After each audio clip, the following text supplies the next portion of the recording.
조선이 건국된 지 7년이 되던 해인 1398년, 조선의 정도전은 태조 이성계에게 요동정벌을 건의합니다. 당시 조선의 상황은 어땠을까요? 그리고 정도전은 왜 요동을 공격하려 한 것일까요? 당시 조선의 상황을 살펴보자면 정도전과 조준의 대화부터 보아야 합니다. 1398년의 조선왕조 실록을 보면 정도전은 조준의 집에 찾아가 이렇게 얘기합니다. 요동을 공격하는 일은 지금 이미 결정되었으니 공은 다시 말하지 마십시오. 마치 요동을 공격하는 일은 돌이킬 수 없으니 토를 달지 말라는 얘기였습니다. 정도전의 경고에 조준은 답합니다. 전하께서 왕위에 오른 후로 국도를 옮겨 궁궐을 창건한 이유로서 백성이 토목의 역사에 시달려 원망이 극도에 이르렀고 군량에 넉넉지 못하니 어찌 이를 성취시킬 수 있겠습니까? 만일에 내가 각하와 더불어 여러 도의 백성을 거느리고 요동을 정벌한다면 그들이 우리를 흘겨본 지가 오래됐는데 어찌 즐거이 명령에 따르겠습니까? 임금의 병세가 한창 성하여 일을 시작할 수 없으니 원컨대 여러분들은 내 말로써 임금에게 복명하기를 바라며 임금의 병안이 나으면 내가 마땅히 친히 아르겠습니다. 조준의 이야기를 토대로 당시 조선의 상황을 살펴보자면 첫째, 한양천도로 인해 당시 백성들의 원성이 적지 않았다.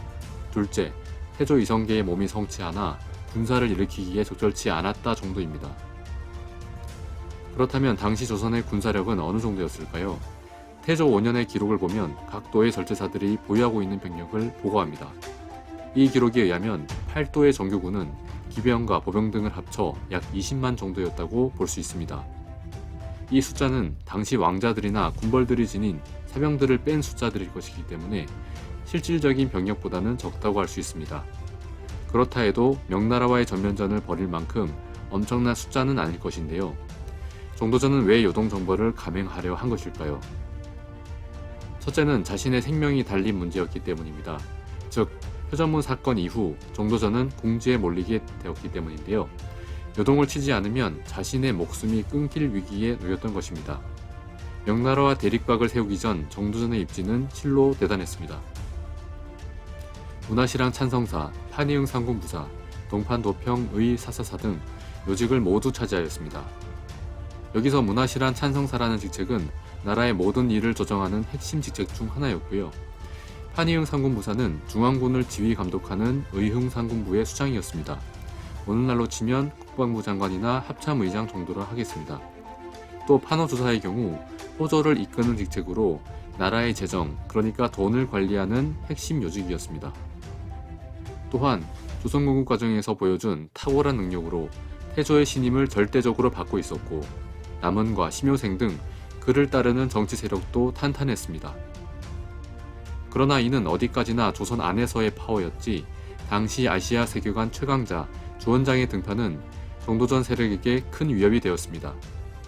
주원장은 1396년 조선이 명황실에 보낸 표전문을 가지고 시비를 걸며 정도전을 명나라로 입조시키라고 조선에 통보합니다. 주원장은 조선이 북방의 성곽을 수립하고 군사훈련을 시키는 것에 대해 못마땅하던 때에 그 주모자를 정도전으로 보았습니다. 그래서 주원장은 사전에 조선의 얘기를 꺾어놓고자 정도전을 잡아들이라 한 것입니다. 이 일로 정도전은 잠시 맡고 있던 모든 관직에서 내려와 동북면으로 가야 했습니다. 이런 정도전에게 요동정벌은 자신에게 불리한 정치적 국면을 뒤집을 수 있는 마지막 카드였을 것입니다. 보다 구체적으로 주원장은 정도전의 어떤 점이 불만이었을까요? 주원장이 무엇이 불만이었는지를 알면 거꾸로 그 당시 조선의 어떤 정책이 명나라를 긴장하게 했는지 유추해 볼 수 있습니다. 1392년 5월 23일 주원장은 조선의 노골적인 불만을 드러냅니다. 그중 세 가지만 보면 다음과 같습니다. 첫째, 절강성의 어떤 사람이 조선의 명나라의 정보를 전달했다는 것입니다. 주원장의 예민한 반응일 수도 있으나 신생국인 조선은 마찬가지로 신생국인 명나라를 파악해야 했기 때문에 조선은 명나라에 대한 첩보 활동을 했을 것임을 짐작할 수 있습니다. 주원장은 이를 문제 삼아 조선을 강하게 질책하고 있었던 것입니다. 둘째, 조선 사신 등이 요동을 통과할 때 그들이 요동의 관리들에게 비단 등을 주며 포섭하고 있었다는 것입니다. 그러니까 요동에 주둔하고 있는 명나라의 관리나 장수들에게 조선이 뇌물을 주며 조선 쪽으로 끌어들이고 있었다는 건데요.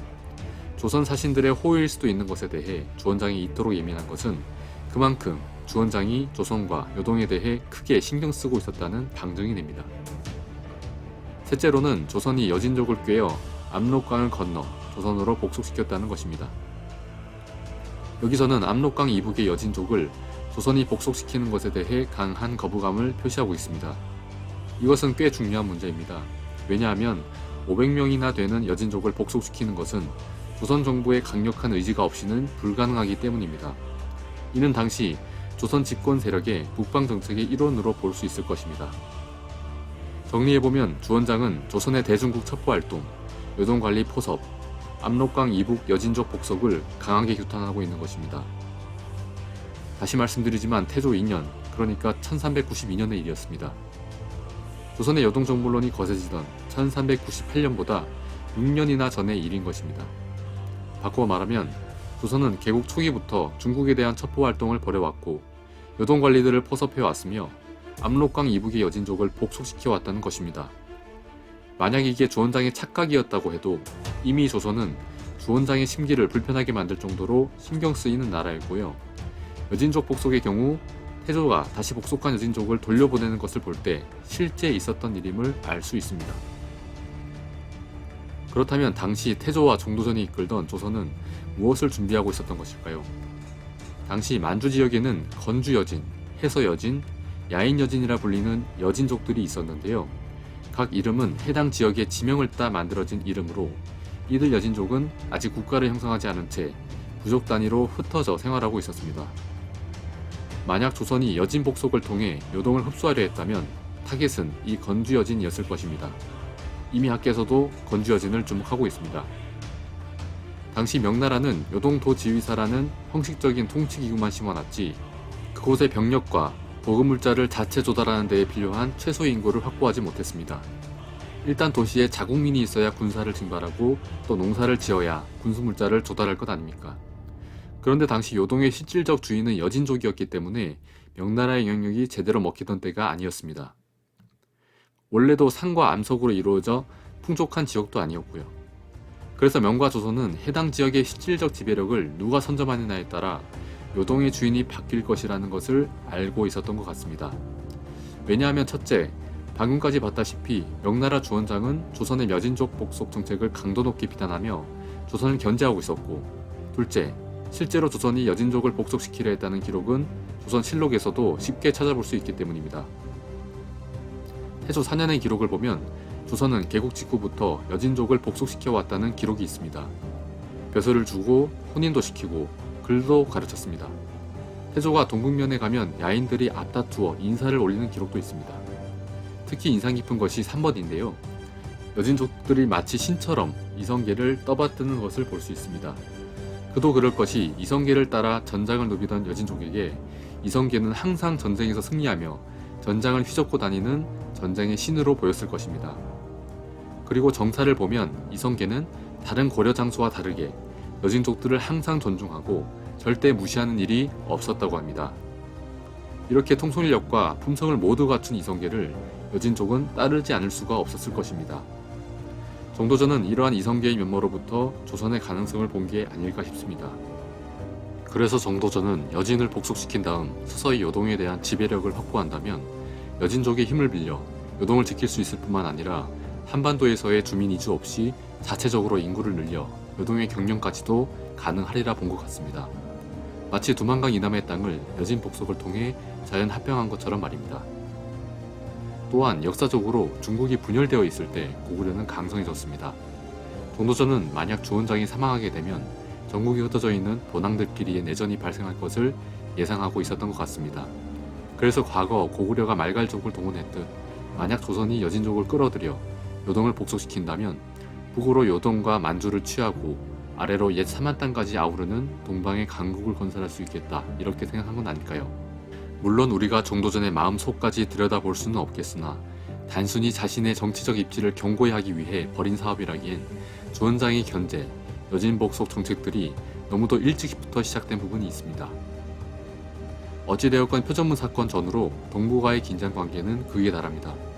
1395년 4월의 명실록은 표전무 사건 직전 주원장이 이렇게 이야기했다고 전합니다. 만일 조선의 20만 군대로 공격해온다면 우리 군대가 어떻게 막을 수 있겠나. 이렇게 염려를 한 주원장은 수도의 황군공사에 쓰던 재정의 일부를 요동방어를 위한 군비 증강에 쓰게 됩니다. 여기서 주원장이 조선의 병력을 20만이라 언급하는 것이 재밌는데요. 조선실록의 공식적인 기록에 의한 병력이 20만이었다는 것을 주원장은 알고 있었던 것일까요? 역사적으로도 만주와 요동을 차지한 민족 중에 중원을 치지 않은 민족은 없었습니다. 아직 북쪽에 몽골이 건재한 상황에서 조선이 몽골과 손을 잡고 중원을 치면 명나라라도 결코 쉬운 싸움은 아니었을 것입니다. 한편 조선에서는 과거 지역적으로 행하던 진법 훈련도 이 시기를 기점으로 전국적인 군사훈련으로 변모하게 됩니다. 정도전도 이젠 물러설 곳이 없다고 생각했던 것 같습니다.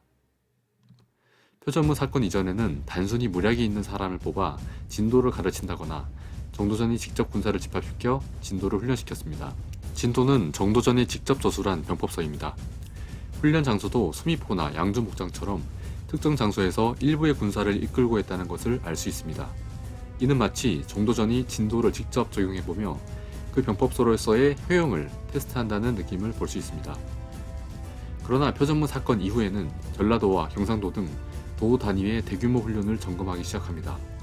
또한 왕자와 상장군, 대장군 등 고위직까지 모두 훈련에 동참시키게 됩니다. 이는 훈련의 규모가 소규모, 지역적인 특성을 지녔던 표전무 사건 전과 달리 표전무 사건 후에는 대규모, 전국적인 훈련으로 변모했다는 것을 보여줍니다. 사실상 전쟁을 염두에 둔 훈련인 것입니다. 결국 정도전은 여진족을 복속시킨 다음 요동을 도모하는 것이 아닌 요동을 도모한 다음 여진족을 복속시킨다는 계획으로 돌렸던 것 같습니다.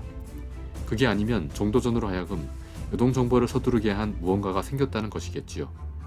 그게 자신의 목숨이든 아니면 우리가 알지 못하는 당시 명나라의 상황이든 말입니다. 그렇다면 정말 조선이 요동을 쳤다면 어떻게 되었을까요? 이를 알기 위해서는 당시 명나라와 요동의 정세가 어떠했는지, 조선의 실제 군사력은 어느 정도였는지 등 면밀한 분석이 따라야 하는 것이기에 다음 편에서 다뤄보도록 하겠습니다. 감사합니다.